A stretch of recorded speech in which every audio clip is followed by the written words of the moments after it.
From the air, the ferocity and speed of the fire at Dereel was immediately apparent to firefighters. On the ground, it was just as obvious. It was moving so fast, the fire went from spot fires in the ground to crowning in the treetops within minutes.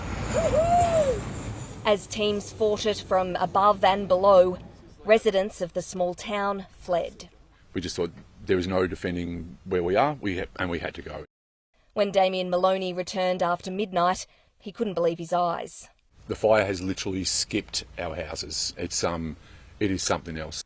This scrubby bushland around Dereel has a terrible reputation among firefighters, so there was a lot of concern when this blaze took off last night. 60 tankers and a dozen aircraft were quickly deployed, and crews were able to bring it under control within hours. You know, if you could hug every single one of them without making anyone uncomfortable, you probably would.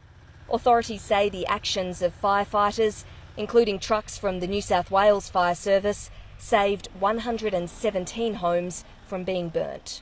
So what caused the tears? One of the ladies came up and said, "You saved my mum's house?" Yeah.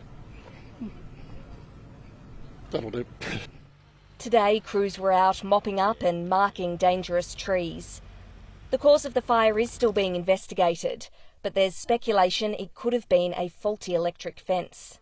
The weather that whipped up the blaze here also kept crews busy at the existing Bayandine fire ground near Beaufort.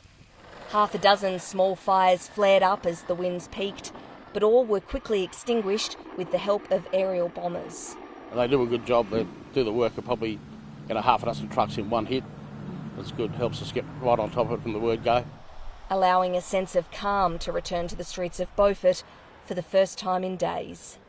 Natalie Whiting, ABC News, Dereel.